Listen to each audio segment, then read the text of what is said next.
G'day and welcome to the Grow a Small Business Podcast. I'm your host, Troy Truen. Each week, we speak with an owner who has grown a business with 5 to 30 team members to something bigger. Diving into their numbers and unearthing the pain they've experienced, we explore what they did to overcome each barrier and what they would do differently from day one. Let's get into it.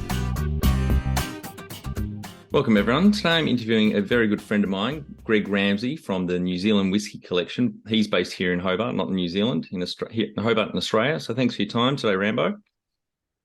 G'day, Trolley. Good to see you. All right, so call you the Troy boy. Been a long time coming. I thought I'd wait for a milestone episode. We had Mark Ritson on episode 200, which was a cracker, a bit of a swear off. And I thought episode 300 would be perfect to have you on. Oh, well, I'm sure your listeners can listen to a meandering ramble of mine. So here we go. Yes. Let's start with how we know each other. Do you want to tell the audience how we met?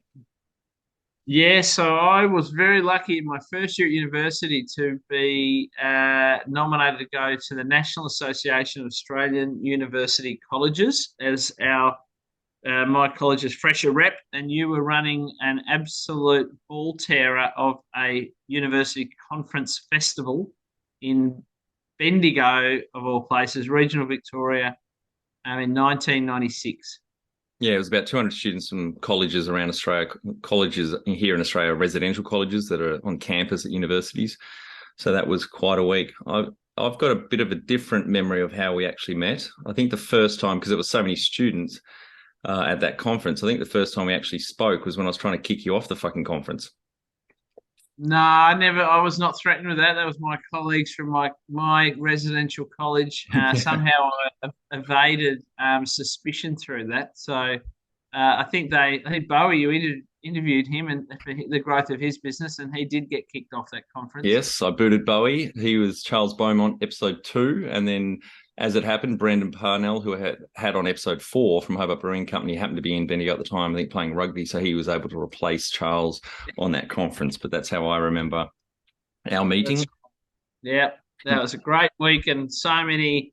I mean, I look at that National Association of University Colleges as a real driving point for me of just lifting my expectations and goals of what could be achieved in life. And I still refer back, as you know, we've still got a lot of dear friends from that group, but I feel like I was lucky to be wrapped around by a lot of very motivated people who've gone on to be very high achieving, and that certainly lifted me up in terms of my aspirations and what could be achieved. So I'm very, very grateful for that. So thanks for putting on that conference, Troy.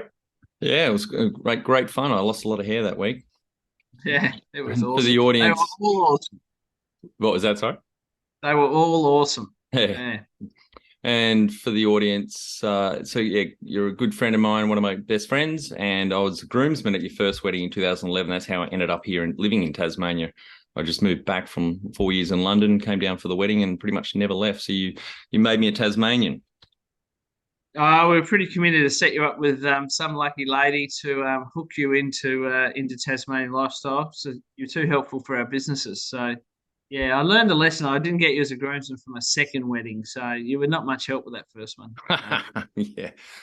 So we've worked together for about 11 years now in your experience consulting firm, working on golf, whiskey, and tourism projects and businesses. The main one, which we're going to talk about today, the New Zealand Whisky Collection.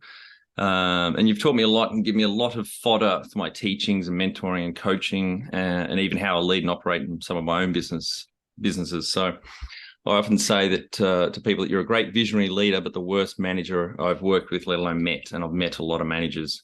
As I talk about, I don't think management's your strength, but definitely that visionary leadership, spotting a great business opportunity and then bringing people rallying behind you, investors as well as the team, is certainly one of your strengths. Hope so. Nice to think I have at least one or two strengths somewhere along the line. I've seen many of your descriptions of my management styles, and I think they're largely fairly fair. That's all good. I've coined a few phrases thanks to you, one of which managing by exception, where managers don't give any feedback until a direct report has fucked something up. That's the exception they notice, but you've certainly improved over the years and gotten better. No longer seagull management, flying in, shitting all over the place and flying out again. So You've definitely changed over the 11 years of working together for the good. Well, I think I still do plenty of seagull management at night. Um, Well, yeah. tell the audience a bit about New Zealand Whisky Collection. So I had luckily by my interest in golf history and golf tourism, I'd worked in Scotland and actually worked in the what was at the time the world's largest single malt whiskey bar. So That's at um, Royal and Ancient in Scotland. no, it was at the Old Course Hotel in St Andrews. It was Right. out over towards the Royal and Ancient, and um, I'd come back to Tasmania with this dream of developing a world-class links golf course, which became Barnbougle Dunes, and then also restoring a big old flour mill on the farm adjoining my family farm in Tasmania's Highlands into a whiskey distillery. So after doing both those projects, I was lucky. I put my shingle out as a whiskey and golf development consultant. So I was contacted by a receiver, or actually the accountants who were acting for the receivers that had taken into possession the New Zealand Malt Whisky Co. in Oamaru, which is an hour north of Dunedin, right at the south end of the South Island of New Zealand. And they were looking to get some help on valuing the stock. So 450 odd barrels, 80,000 litres of cask strength whiskey. And they found my website. So they got in touch, and I wasn't confident I could value it. So I got Bill Lark, who I'd done a lot of work with, the godfather of Australia's whiskey revival. And Bill and I went over there.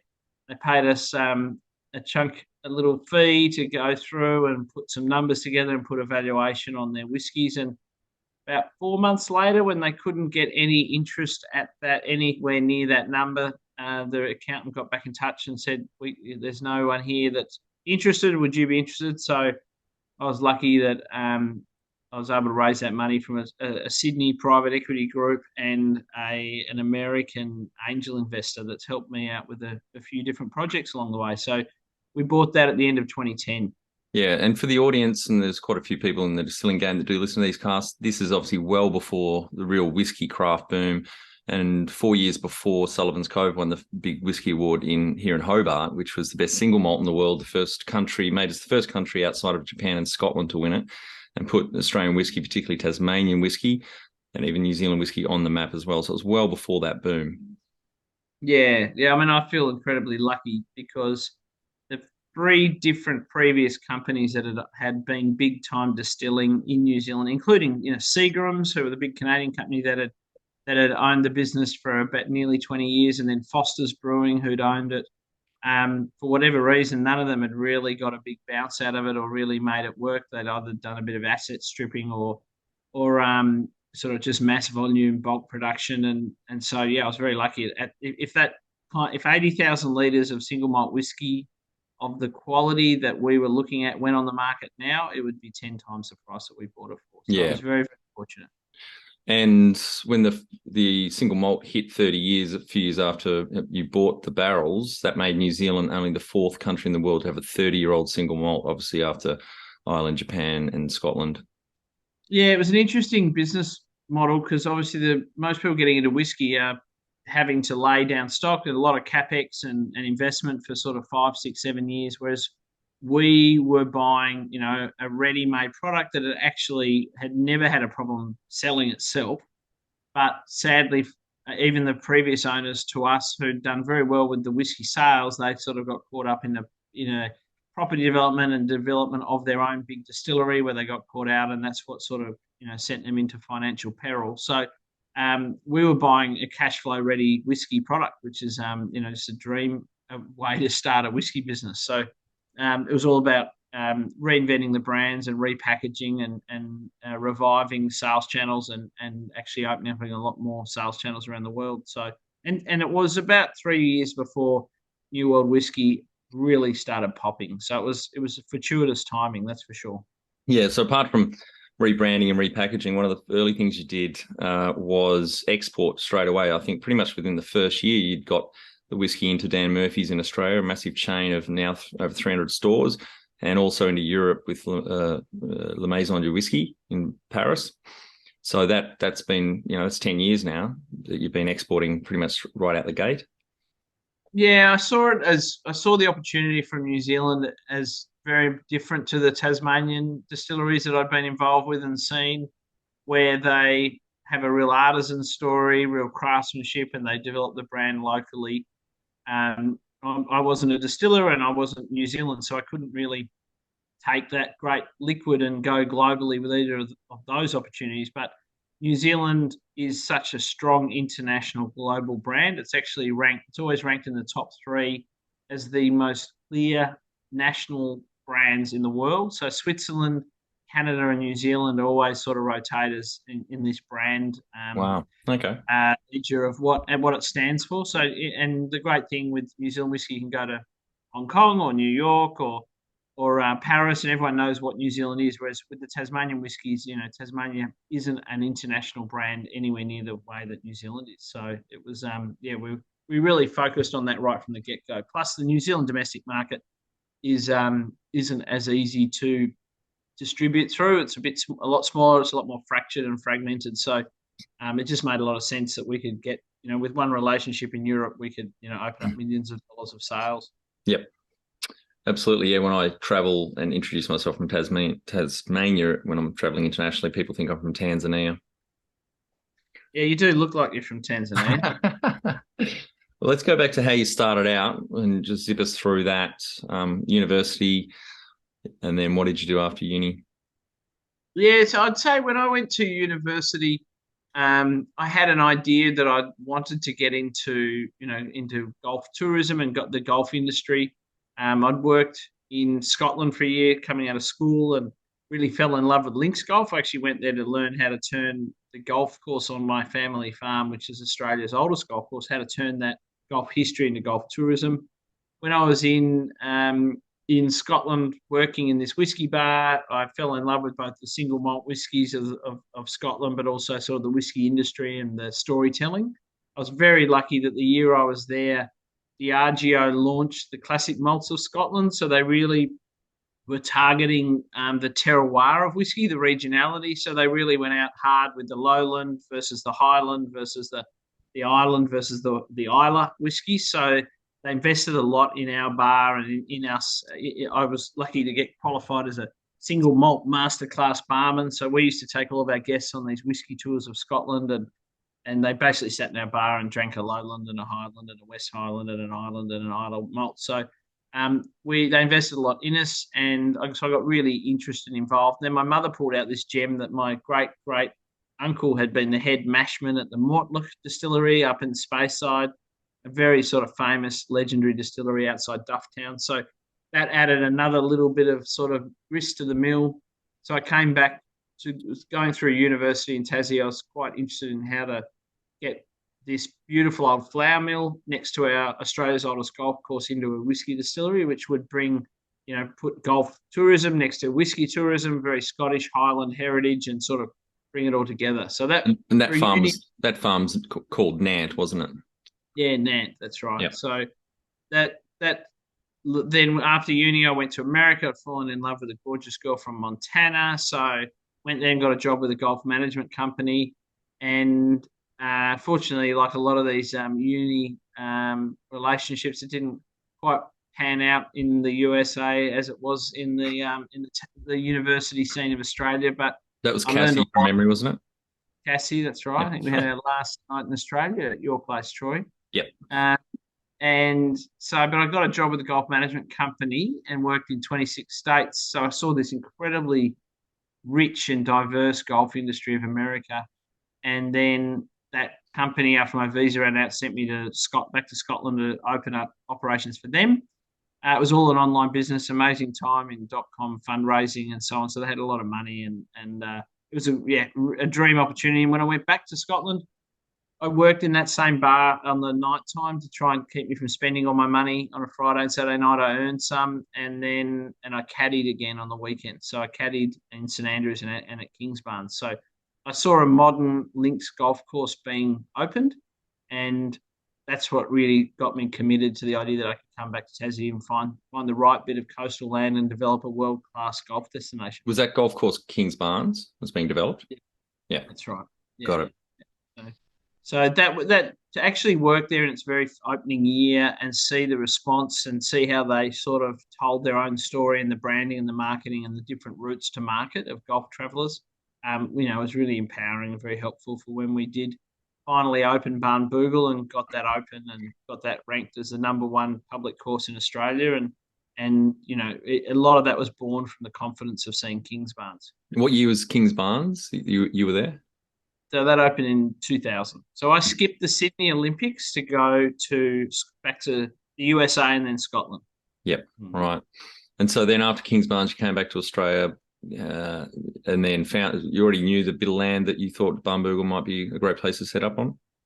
I didn't know that strip of coastal dunes particularly well, but I looked at quite a few properties up the east coast and around Hobart. But I zeroed in on that because it had a big water right attached to the land. I was able to get a lease, so the farmer that owned the land and his wife and family, they were all very intrigued and interested and supportive. So that was the one that sort of just took shape fastest and luckily, we had some terrible bad luck in the first few years with our investments through foundation memberships, but and also my own inexperience of knowing how to manage sort of some of those aspects. But then once we raised the money and got that all together, we were able to build that golf course very quickly and open it to, thankfully to great acclaim and it was really doing very well very quickly.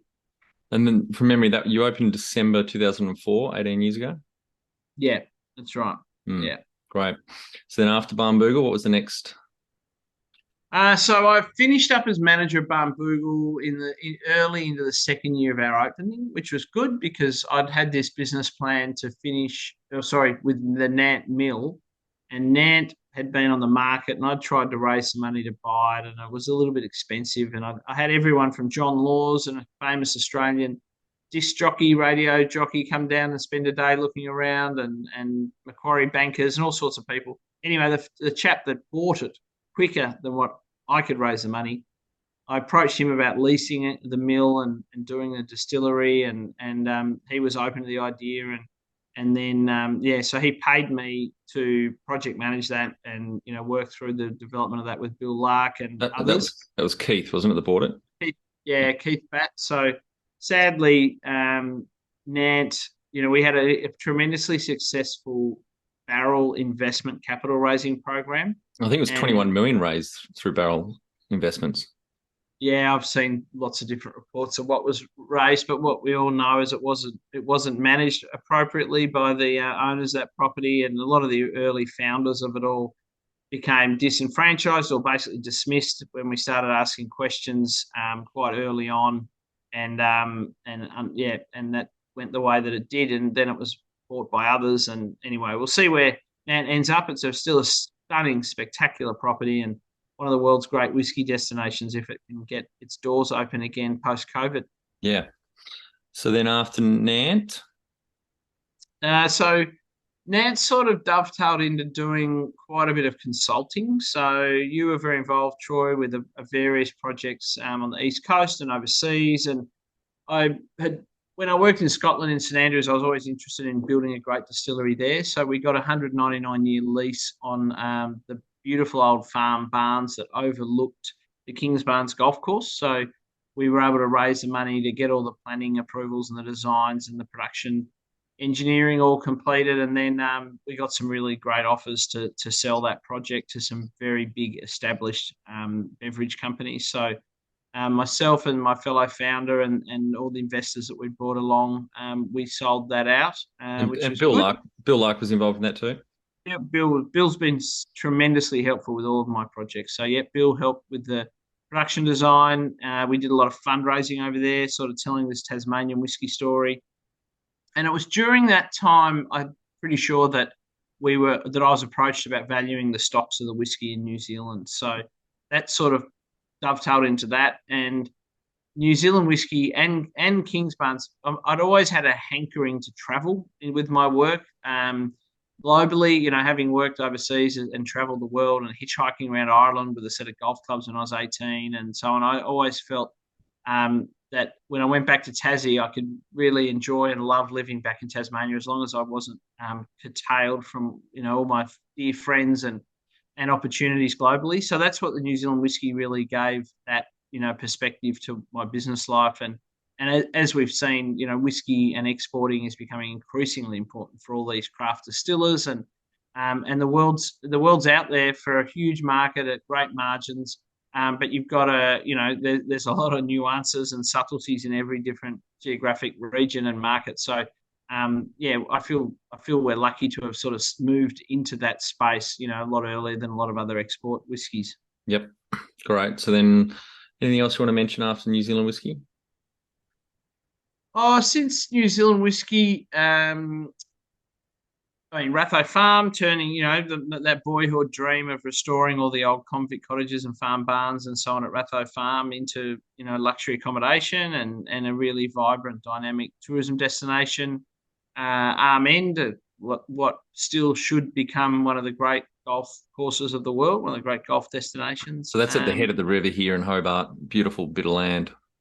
Yeah, so we've got a great lease and planning permits there, and a range of things. We're helping Journeyman Distillery along its way and what it's doing outside Chicago.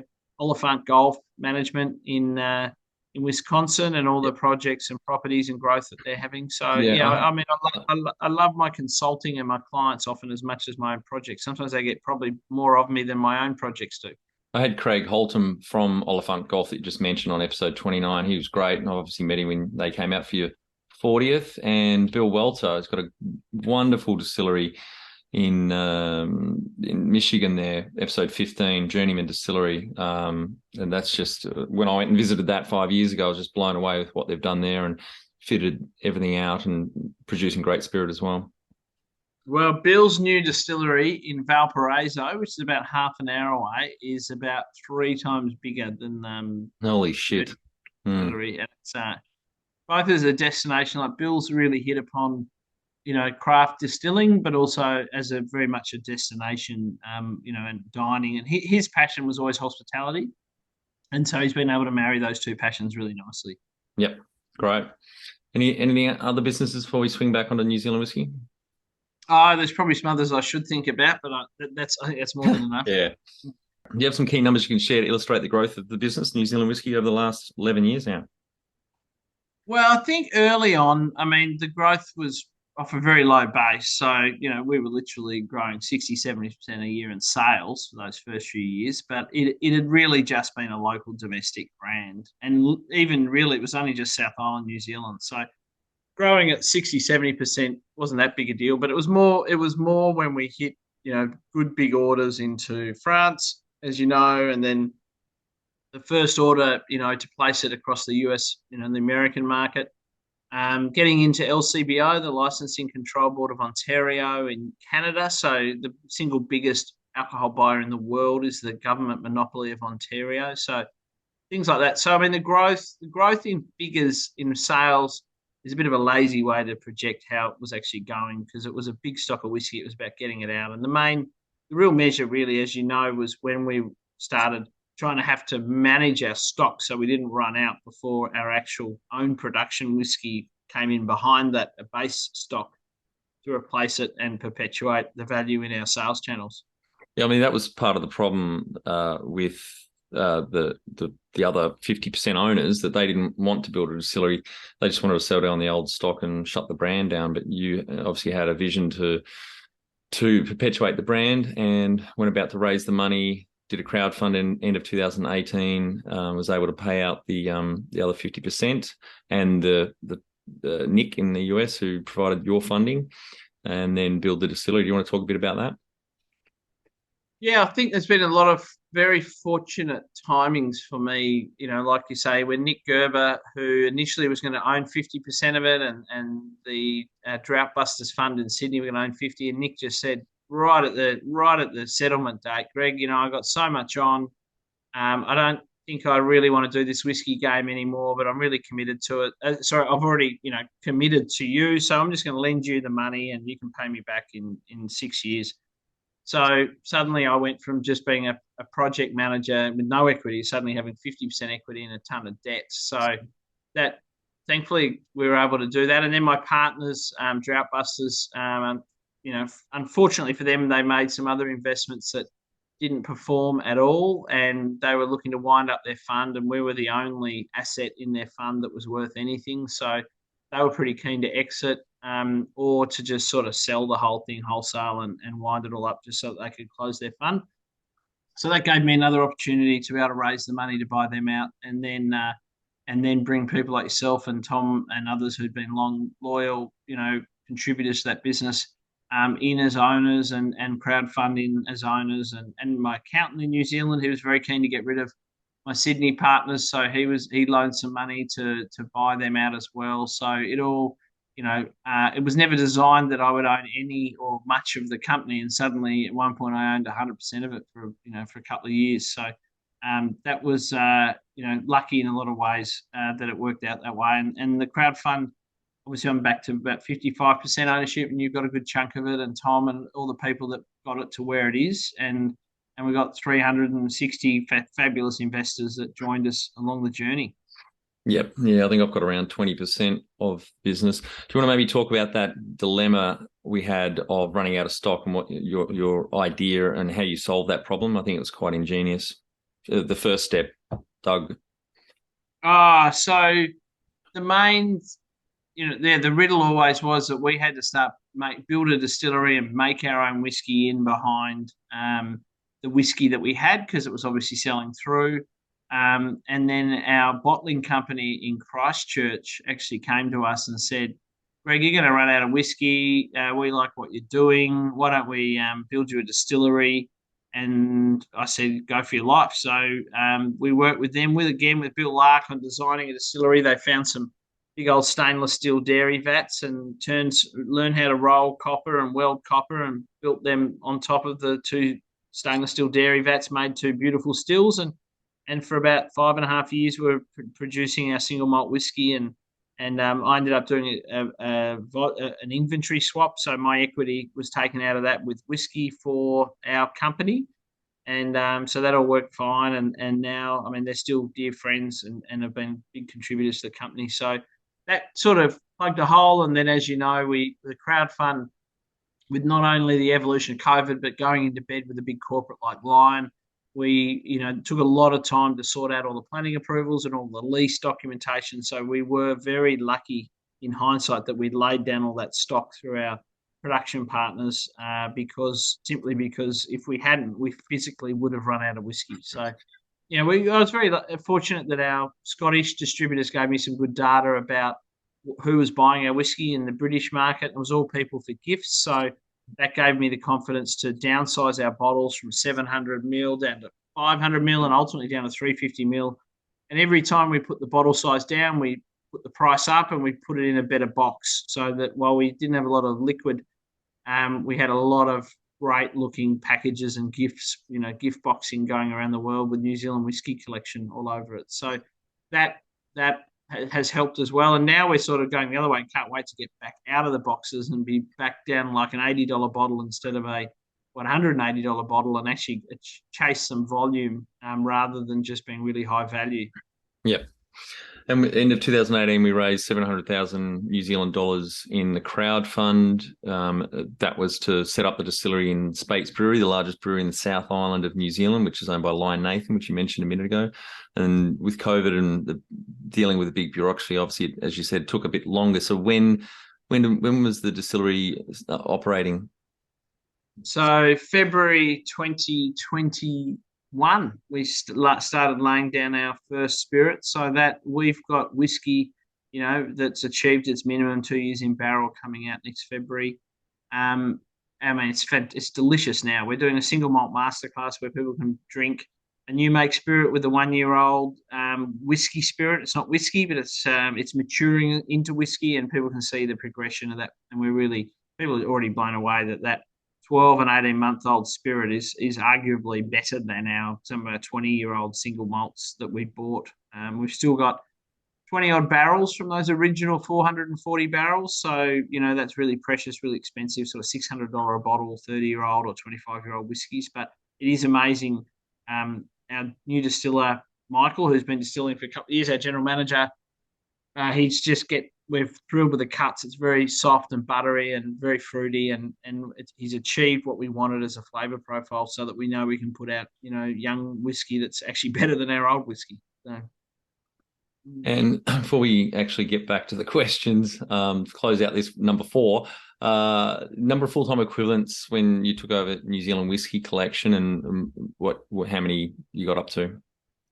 So when we bought it, I think the easiest measure would be to say there were 3 full-time equivalents, sort of 2 in New Zealand and 1 in Tasmania. So Tom and I looked after all the export, the logistics, the branding and everything. And then because we ran a very busy cellar door in New Zealand, plus the actual physical packaging over there, it just started with 2, but that grew to sort of 4 or 5. And ultimately, by the time of the crowdfund, we had, pretty much 8 full-time equivalents, and a lot of key contractors as well doing various roles. So it became a very complex business in sort of some not ideal premises. So that complicated things more, and but it really it helped with the crowdfund, to show what we were doing with the company and that we'd already grown to that level. And then COVID obviously smacked things down a bit and slowed things down with our new production and just changed the shape of the business a bit.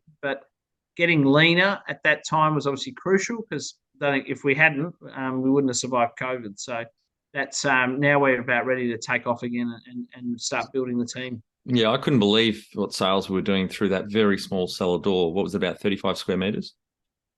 Oh, was it that big? I don't think it was even that big. It was 20? Yeah, it was about just under 400 grand a year, and yeah, it was about the size of a big dining table. It was tiny. It was But like a cupboard.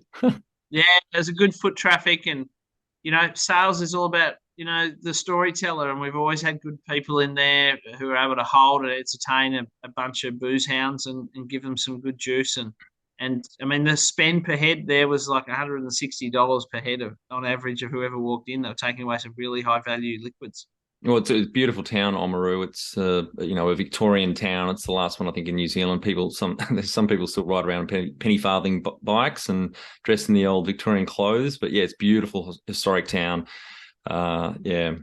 I should know this as a shareholder, but have we opened the cellar door since COVID? Reopened? No, just with COVID, but also now with a lot of the earthquake strengthening policies and the overlap of the earthquake code and hazardous goods, plus worst of all of the heritage overlays. It feels like it's getting harder and harder to reopen the cellar door, rather than it should get easier now that COVID has eased. But we'll see. I can usually find a way to bash my way through these things, these bureaucracies. Yes, you can. That's almost 3 years since the cellar door's been closed. Jeez, wow. Yeah. All right, back onto the questions. When was the moment you felt like you had succeeded? Oh, still not sure I have succeeded, Troy. Really, as you know, I always battle with my personal productivity and my adult ADD. I still don't feel I'm really getting the best out of me or out of my businesses yet, because they're not getting the best out of me. But but I mean, I obviously being able to deliver Barnbougle and get ranked. I was 27 when we opened that, and I'd worked it really hard for 6 years, and we got it done.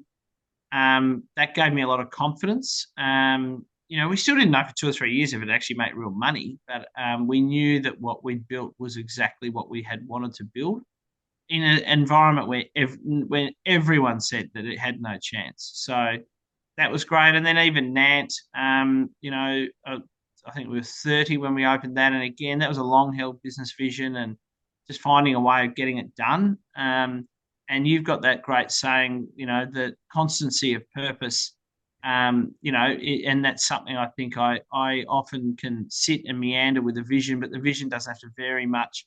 And at some stage it'll catch a light, or it'll get some wind in the sails. And so, yeah, by the age of 30, having those 2 great successes, and then obviously getting a Kingsbarns up and away, and again, being able to flick that, for a great return for all of our investors.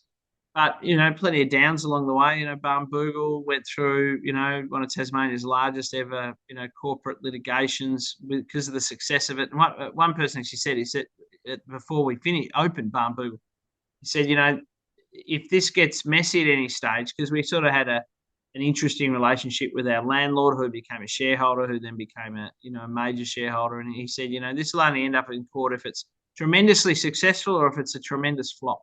So at least it was because it was tremendously successful. So that's good. So that was in court for nearly 3.5, 4 years. Expensive, terribly expensive and wasteful process, and a lot of lessons learned. And obviously we all got the result we wanted because we were able to get out of it and get our money out. But what a shame! What a shame that a group of business partners who delivered such an unexpected triumph, were forced to go into those, into legal litigation to get our rights clarified. So, and then obviously Nant, terribly disappointing to see so many investors in that. Ultimately, I suppose, feel like they've been fleeced. So, they put a lot of money in to support a vision, and the beneficiary of all that money, it looks like it just wasn't managed appropriately. And it's, the mind boggles at both of those outcomes. So yes. Anyway. What does success look like to you? I think success, I suppose, it looks like just a sense of peace and harmony. And I mean, maybe that's something I'm a bit lucky. All the way along the journeys of all these things, I've been fairly philosophical. I don't think success is a destination. It's an attitude. It's a peace along the way. It's having a conscience and knowing you're doing the right thing and you're giving it your all. And wherever it ends, it ends. I've never particularly been afraid of failure. But I mean, all those lessons, Troy, from the National Association of University Colleges years ago. I mean, I'd rather be in the arena, in the fight, and lose than just be a spectator in the stands. So I've always been willing to have a go, and various proposals, various partners, various propositions, and I'm sure I'll have hopefully plenty more successes and plenty more failures, but I'd rather keep cracking at it. So success to me looks like that you still feel you're growing and yet having more successes than failures. Maybe that's all success is, that you're having more wins than losses. Number one thing you'd recommend to marketing a fast-growing business? The number one thing I'd say is don't believe your own bullshit. I think that You've changed. You've definitely changed. Yeah, I think the business of something I've really learned is, and something, coming off the farm, my old man was always, his mantra is, you want to be quick to sell and really slow to spend. And, he's like, don't get too fussy with money coming inside the door, but get really fussy when you're putting it out. And I really do think business, a bit like whether it's rugby or soccer or football, all you can control is your defensive patterns. And to me, that's your spending. Your attack or your income or your marketing and your sales, it's all based on projections. And obviously you're informed by history, you're informed by your judgment and so on. But, if what you've got to focus on is your cost control, and what you've got to not always get too excited about is where you think your revenue lines might get to. So I think in some ways that is a very conservative, very prudent, and probably in some industries and in some growth areas, that is probably an inhibitive belief, because obviously in certain markets, you've got to just chase growth. You've just got to chase revenue and throw all the money in the world at it. But I think more long-standing, more sustainable businesses, the first thing they do is make sure that what they control, which is their costs, because you never control your income. You can never control your income. You can just do your best at it. But what you can control is your costs. So that's that's one thing I'd say to anyone with marketing a fast-growing business is, and I told all the investors in Bumble, I said, we're never going to buy an ad for this photo. We'll get great for this golf course. We'll get great photo shoots. We'll get every centerfold. We'll get every cover we need, because this product is going to be right. And I've always said, get your product right and make sure you're not spending too much on it. And there's nothing that will sell better than word of mouth. To get the right people in the door, you got to get influencers. You got to get the right marketers, the right sort of media. But buying ads and digital media, to be honest, Troy, has changed a lot of what I've just said. It's so easy for a very low cost at getting whatever your story, whatever your product is in front of the right audience. So, use a lot of that. Go nuts on digital media because it's just not that expensive to be effective. So, but again, it all goes back to market. Market growth is all about making sure you're just not spending too much on it and that your product is selling itself. If you were to start up today with plenty of funding, would you go into your industry? Yeah, I think the whiskey and the general craft spirits industries are obviously more saturated now than they were. But I do fundamentally feel that there's still such a high percentage of expenditures with the big multinationals in spirits and whiskey. There's plenty of opportunities in spirits going forward. Even in gin, which I think, Tassie gin just seems crazy oversaturated. But, it doesn't mean that they're all doing the right thing with their growth or that they're targeting much outside Tasmania or New Zealand, wherever, their domestic market is. So, yeah, I do think beverages, a lot like wine, there's going to be a lot more regional, low carbon. People want to buy local and local stories. So I think there is a lot of growth still in regional spirits.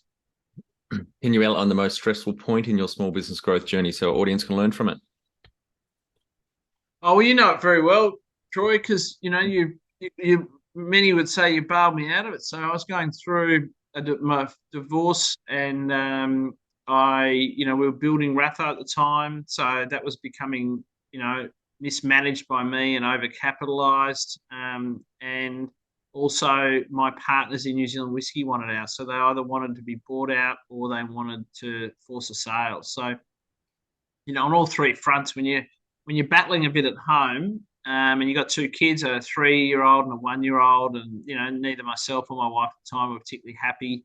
Just trying to weigh up all those things, going through a divorce, going through, the Ratho build that had gone over. I mean, not by big dollars, but it was always on such a lean, tight budget that I could have lost Ratho, which is my family, farm and passion, and my soul project is what I call it, and New Zealand Whisky, which is my passion project in terms of, the opportunity there is enormous. We're getting there. We've got a great team. We've got great product.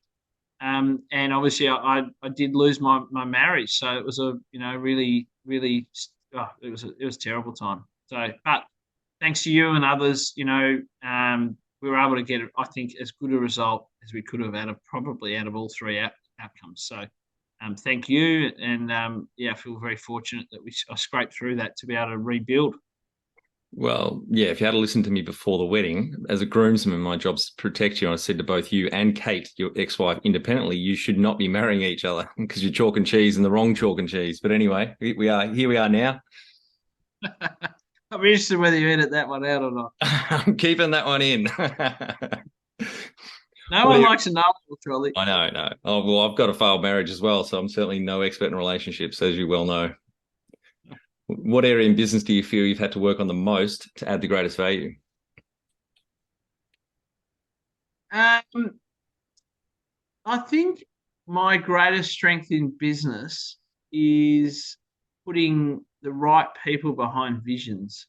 So, and not always my vision, but if I see other people, with great ideas and I can introduce them to investors, and generally, pretty much all of them have actually ended up, marrying up really well and being able to build great businesses. And in my case, I have chosen poorly with both a marriage partner, but also with a couple of business partners. But I think in terms of getting the business done, it was the right partners. It was just unfortunate that in one case, because of the success of the business, things got skew-if, and in the other case, because of things outside of my control, again, things, it wasn't the right partnership, but it all ended great outcome for my partners in New Zealand Whisky with the return that they got. So yeah, I think that, and maybe putting good managers behind opportunities. So yeah, to me, I'm not, like you say, I'm not a great manager. I think I'm a reasonable leader, but I think my greatest strength is being able to see who to get behind things to make them work. Yep. What have you enjoyed least about managing fast growth? Well, obviously not having a great attention for detail at times means that just juggling cash flow is just an absolute bore. But it's got to be done. And with ADD, I can meander along, but often in crises, I can find solutions. I can pull rabbits out of hat. And, if you don't manage your cash flow well, then often those crises happen more often than they should. I've never seen anyone pull so many rabbits out of a hat, I must say. And so many businesses have just clunked along. I'm still scratching my head sometimes, but they've all got through the other side. It's just, I'm in awe.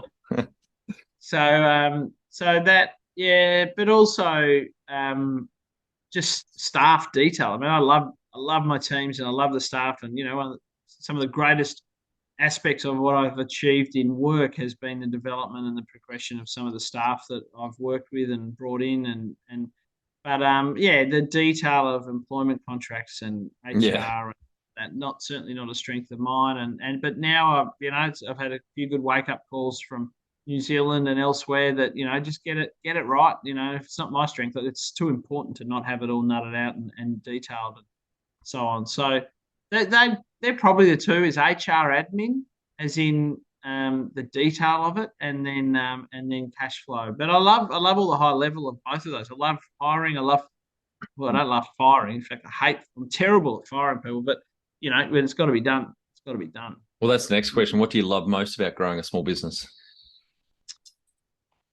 I really enjoy seeing how people start picking up on the familiarity of what you're doing grows. So Ratho Farm, up at Bothwell in my hometown, my home farm, it's pretty cool now going around Tassie over the last 5-6 years that people are hearing about it left, right, and centre. And we've hardly spent $1 on ads. And it's got a really prominent place now in the tourism landscape, particularly in our region, but, even in just the general southern Tasmania tourism space. So also New Zealand whiskey, going to France or London or Chicago and seeing our whiskey up in lights behind bars and people talking about some of the really funky cult following whiskies that we put out that, again, even people in my own team have said, well, that'll never work, or that's a stupid name. And seeing things get traction, I suppose, is what I'd say. Just seeing that you're trying to grow something and no one knows what goes on behind the scenes, but if you can see that out in the public domain it's getting some traction, that's really fulfilling. Yeah. What has been the biggest mindset shift for you in your small business growth journey? The biggest mindset shift, I think, I don't know. There's been plenty along the way. I'd have to take that one on notice, Troy. I think, to be honest, COVID and the disruption of COVID, and as you know, I've had disruption in quite a few of my businesses at different points along the way. But being nimble, I don't like bureaucracies for the sake of it, even though I also recognise that that's so important. I'll tell you one. I think the biggest mindset shift I've had is when I was at uni, I remember really clearly being against routine and patterns and process because I felt it curtailed my, individual creativity or flair or the randomness of what I loved about, uni life. And I think uni is one of my highest, most productive times of my life when you're playing 4 or 5 sports, you're on 4 or 5 committees, both nationally and local. You're trying to study and fudge your way through and blood your way through your studies. But I just still feel like in terms of just go, that was it. But I hated the structure and the routine of it. But actually, that's just, I've just had to accept that structure, routine, repetition, reliability, process and procedures, you just cannot succeed without any of that. And it might be you can still be a creative, flamboyant person, but you've got to have a great PA or a great business manager. You've got to have that back end behind you. And then maybe you can work your way really hard to have the luxury of having those people behind you so that they pick up pieces or they fill in the detail that you can't do. So, and for my own personal battle with my personal productivity and my adult ADD, it's also about, realizing that you don't have to, you can't always improve your habits. If you can get help medically, or you can look at what works, but just keep studying your own misses and your own failures, your own successes, and try and improving little incremental tricks along the way. And every silver bullet, as you say, isn't going to fix anything, but every little bit that helps a little bit is helping you get closer to what you asked earlier about success. The number one habit you think a small business owner needs to develop and maintain? Um, the first thing I'd say is not a habit, but you've got to be, is that resilience, that thick skin. It is tough. I mean, I was talking to someone just yesterday. If you had a child who was thinking, "Well, I start up my own business as a surveyor, or will I go and work for the surveyors department and for the government?" You just say every day of the week, you say, "Go work for the surveyors department." It's great income, it's security, it's still going to be challenging and professionally rewarding. Running your own business is going to be all of that too, but by geez, it's a grind at times. So um, I think you'll have to remind me what the question was. Number one habit. So the number one habit is that resilience and thick skin, because I mean I couldn't have done anything but be my own businessman. I just wouldn't be good in a 9 to 5 job. Um, and but a lot of other people, you're going into business, you've got to have resilience, thick skin. The number one habit is, in my opinion, to revisit your models. Don't believe your bullshit. Don't believe your business plan. Don't believe your financial projections unless you know you're testing them and reviewing them every month. Like John McGrath said at that North conference, Troy, put your goals, your daily goals up in the shower so you see them every day, check them, test them, do you still believe in them? Is it right for you? Get your big rocks in place, all that cheesy stuff that we see now on social media all the time. But the number one habit is that you make sure you're spending your time on your big rocks first, and then all the other things fall in around it. Your little rocks, your little pebbles, your sand and your water, all the lower value stuff. You don't get your big rocks done first, you'll just never get them done. Your life will be filled up with sand. Yep, totally agree. Find it hard to define a clear strategy, then communicate it and execute it alongside the rest of your team? Or you currently don't work a simple quarterly strategic plan to boost your team's performance? Our Business Growth Formula online course is perfect for small business owners with 5 to 30 team members wanting to grow. We share the mindsets, habits and tools to be a legendary leader in your business. growasmallbusiness.com. Can you talk to how you've added people to the team, some wins, mistakes and advice for those listening? I have such a random gut feel recruitment policy that I don't feel I could comment on that with any real informed thing. I'm not a massive rigid business planner. I'm a business trier. I try things. I don't ever really go out and say this is the way and the right way, and I just try things. I like things with a low cost or a low effort to actually just try a sample or try something. So I put on a lot of staff as casuals, or I put them on, as contractors, and then I'll tiptoe into whether they're the right fit to be long-term assets. And and I think you know what I mean by that. So if I've got a couple of people who could fill a role, and one can work in a casual way for a little while, and one can only start if they're going to be rock solid straight in there, I'll always go with the casual. Similarly, if I've got two applicants who are both really good prospects, but one fundamentally is happy to be paid a lower wage for whatever reason, then I'll always try that. I want to try the lower hanging fruit, then sort of fix myself to a higher cost or a higher commitment. What are some of the things you recommend to building a sustainable and kick-ass culture to help with the growth? I think really having, and you've been great with the V2 Mom stuff, it's about constantly reminding your staff of the goals that we're aiming for midterm and long term, and that will help them focus on delivering their own short-term goals. So whether that's in their quarterly reviews or just hitting annual budget or their annual forecast, they'll only be interested in their short-term goals if they can see where that's taking their broader team, their broader sort of role in the company by achieving medium and long-term goals. And that's inspiring for them. Whereas we all know day-to-day or short-term goals can be pretty tedious. But if you know where you're heading in the medium and long term, that's really, you've just got to do it. If you don't hit your short terms, you'll never get to your medium, let alone your longs. So. Tell our audience how you've handled balance. I'm very lucky, Troy, that I work in two areas that are also personal passions and hobbies of mine. So golf and whiskey. So sometimes the blur is that too much of my work life just looks to other people like it's just fun.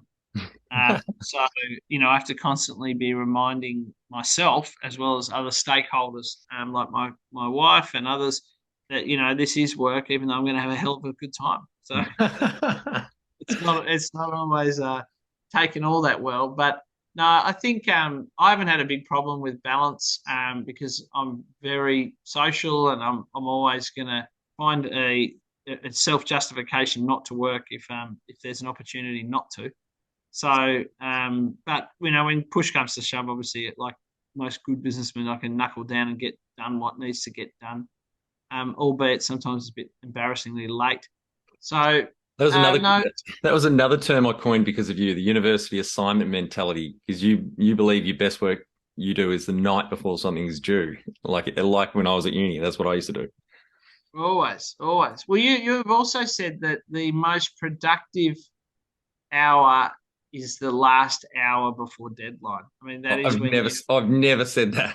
oh no, you've said something. I'll find it. I'll All right, find it somewhere. because you've kept every SMS anyone's ever sent you over the last 30 years. I'm sure you'll find something that I've said Yeah. and twist it into to make it match that. No, it's yeah, I think balance is actually all about, again, making sure it's very visible around you and you don't lock yourself away, and communication. Like one thing I remember going on a wedding scoping and seeing a couple of farmers at this beautiful venue on the east coast of Tasmania. I said, "Oh, g'day, Mr. and Mrs. Downey, what are you doing here?" And they're like, "Oh, we go away every 4 months as a couple and just have a retreat. We talk about our business and our lives and our children." And I've just always held that up to really high regard, that they put it in their calendar 3 times a year as a couple, that they just do it for themselves and they talk about it. And that to me is half the goal. If every couple did that, I think then, even if there are as many divorces, they'd be on different, more harmonious terms. There'd be less shocks along the way. Couples have got to invest in themselves as much as in their children, and certainly in as much as in their business. Probably more so, obviously, than their business. So yeah, I think it's about getting that quiet time, that pause, like you say, Troy, with your coaching, of getting maybe out of the business, get away from the day to day, and actually be able to, look at it from a helicopter view rather than from being down in the trenches. So to me, balance is all about giving that time to your partner to get away and say, okay, how's this going for us? How's the business impacting our marriage? How's it impacting our family? How are our kids impacting our marriage? Um, Balance is pretty easy if you're on the same wavelength with your partner. How much professional development have you invested in yourself? Probably not a lot, although, I love things like, you put me onto the 7 Habits of Highly Successful People. There's so many good takeaways there. I put you onto that book by Alan, the 4 Ds. Yeah, Getting Things Done, David Allen. Yeah, that's a great book. That's a great book. The 4 Ds, are, which is not only about your email inbox, it's about everything in your life. You can do it quick. If you can do it quickly. If it's not important, just delete it and get it out. If you can defer it and put it into a calendar and capture it later, then you relax because you know you're going to get to it. And if you can hand it off to someone else, delegate it. It's 4Ds. Yep. So to me, that applies to everything.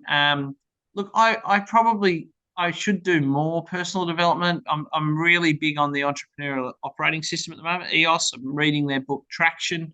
I've got 2 big clients in the US, 2 great mates, Craig Holtham of Oliphant and Bill Welter, who are both mega disciples of EOS in terms of how that has helped their business, where they have both basically said, we have no idea how this business succeeded and grew before we discovered EOS. It was so,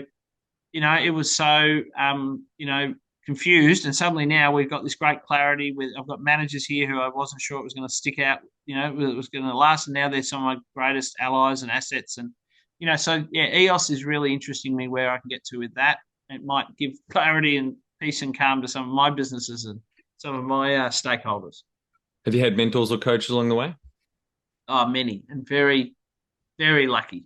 I mean, that, so lucky with people that have taken a personal interest in the different projects I've done along the way. Some of them have been paid advisors or, key consultants or contributors to the projects. Others have been quite removed from that project, but just have a personal interest in the vision succeeding or in me personally succeeding, or and so on and so forth. So, thanks to you, I've met people like Mark Horseman, who I still think one of your best podcasts is your interview with the horse. James Groom, Rod Asquith, Kim Seagram, my wife Franny, amazing thinker. My sister Bess, really high level thinker and great clarity and can articulate a message and a mantra on pretty much any level, whether it's very low level on the tools or very visionary. So a lot. Tina Goulet, now Tina Patterson, all these people are such inspirations, even if they're not day-to-day mentors anymore in some cases, but they're all still dear friends and luckily would jump in and give me a piece of advice if I asked for it. Well, I often give it to you when you don't ask for it. That's for sure. Yeah.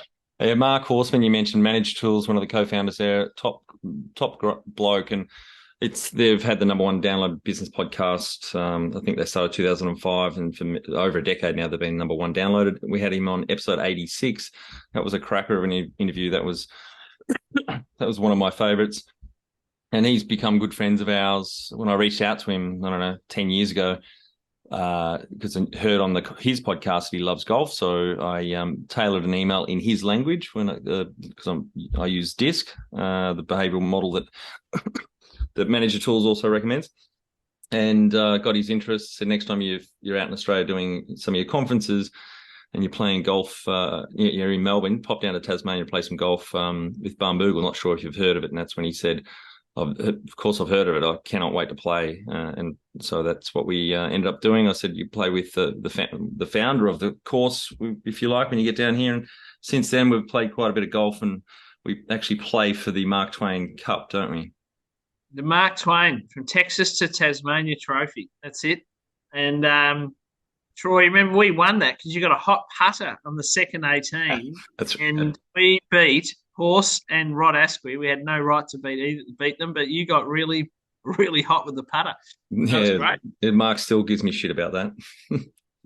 No, he's very, very. Golf and whiskey are two great ways to maintain business relationships. That's for sure. Yeah, he's been a great mentor of both of ours, actually. Yeah. And do you have a board of directors or advisors at New Zealand? New Zealand, our chairman is our accountant. We did have a more, I suppose, before COVID, we had a more dynamic and involved board. But again, when we pared everything back, it was just it sort of battened down the hatches and get tight in the trenches. So that's what we've done.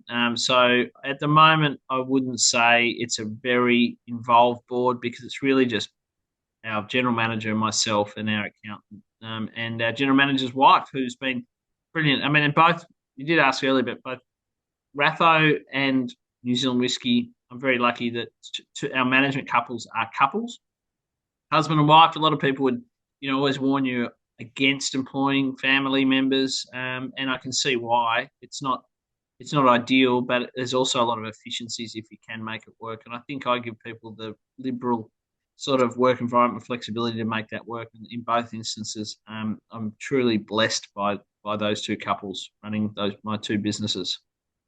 Great. Now, you're one of the few that we've had on that has exited a business, or you exited Kings Barnes and Barnbougle as well. Got any advice for the audience for anyone considering exiting? So Glenn Phillips, who you know of, Troy, who's a client of mine, he always said, never build a business for exit. Like, don't groom a business for sale. Just keep making profits, and it just gets more and more attractive. But you can always say no while you're making good profits and paying yourself on an honest wage. You don't have to take any exit. So that to me is pretty compelling. That don't focus on anything other than profits will speak for themselves. Inventory, obviously, stock. People at the end of the day will often value business. They won't buy all the brand value or the goodwill, but they'll look at, well, how much stock you got? What's your margin per metric litre or per square metre or metre, whatever you've got.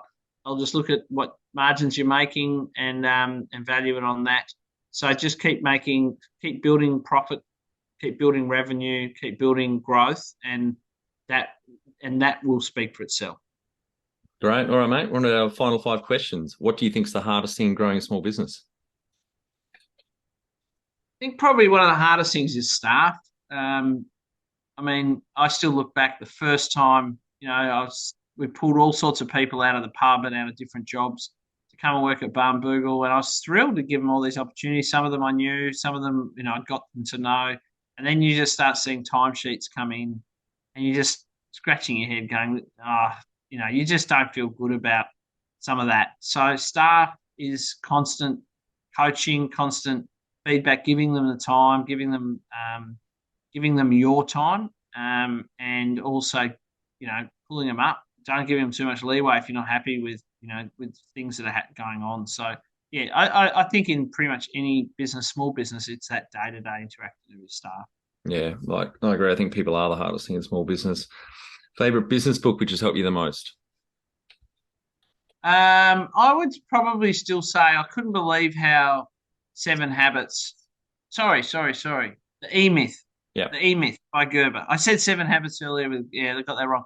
The E-Myth, I couldn't believe how that resonated. Still to this day, like even with Ratho, they just talked about process and procedures and building reliable, repetitive, systems. And so, yeah, I think the E-Myth is just the go-to one. And, I battle with personal productivity, so getting things done is good for me. But other people who don't battle with that, the E-Myth's got to be the one. Any great podcasts or online learning tools you use for your own professional development? Grow a Small Business podcast. Listen to that. I think you dig out of people. You keep talking about pain points. I'd take them to a bit more of the joy and the satisfaction of business rather than only the frustrations. But, what the fuck are you talking about? When I asked you, when was the moment you felt like you succeeded? You spent the first few minutes talking about some positives, and then I reckon 5 minutes talking about some fucking negatives. It must be contagious. The negativity must be contagious. Well, I think I'll put it down to the ADHD because you just kind of went, well, I had to go and back to check I'd asked the right question, but yeah. Yeah, I don't know what else I'd ramble on about, but yeah. So the answer is tech-wise, no, but I get on the phone a lot and talk to people just to catch up with them, and they'll dig in, and you don't always tell all your friends everything's going great. There's some that you'll tell them that, like, oh, I've got this issue with such and such, or no, I'm juggling this, and certain people that you can reach out to can be very, very good at giving you clarity on the issues. One tool you'd recommend to help grow a small business? Look, from what I've seen of EOS, if you can afford it, it really brings a lot of different management theories right down to those, your quarterly KPIs and the quarterly goals of your staff. It really is, to me, it's, whether it's perfect at every level isn't that important. It's an operating system, right from the top goal setting and your financial goals and your financial projections, right down to how to achieve them too. How your housekeeper might be turning over the bed linen. So to me, that EOS is really interesting to me, that it's a lot of the different management theories, Troy, that you've talked about over time. They're trying to say, well, don't have 4 or 5 different layers. Just try and bring it all into one operating system. And, I'll be interested in what you think of it when you've had a good deep dive on it too. Yep. So I'll tell you about it over a beer. Mm. Final and my favorite question. What would you tell yourself on day one of starting out?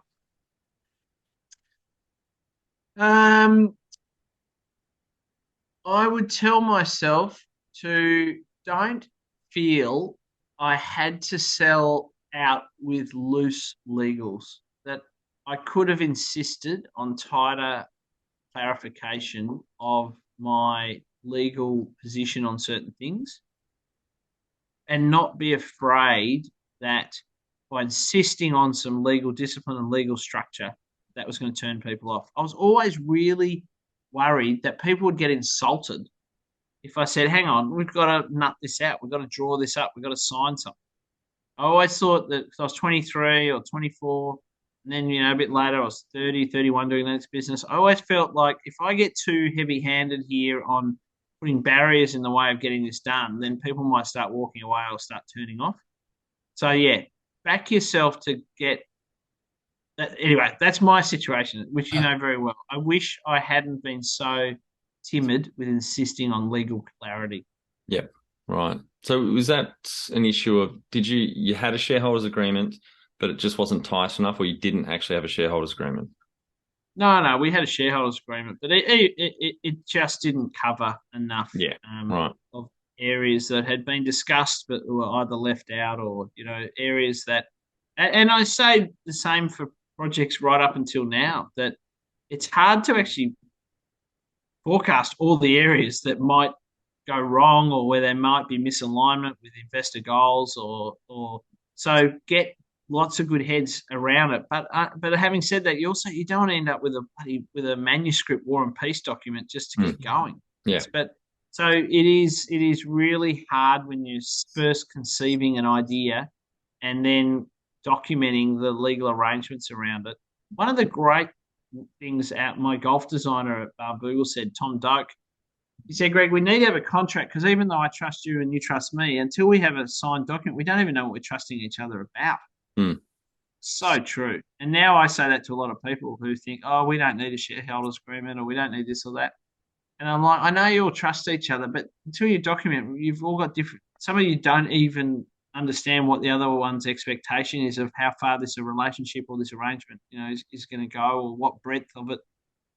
So that the advice I'd give myself at that young age, it would have saved so much pain, and I'd be a hell of a lot wealthier if I just paused and said, you know what, and listened to a few people who said, Greg, you got to nut this out, and I would have, backed myself more that it wasn't inhibiting the success or the progression of the project to get stuff documented.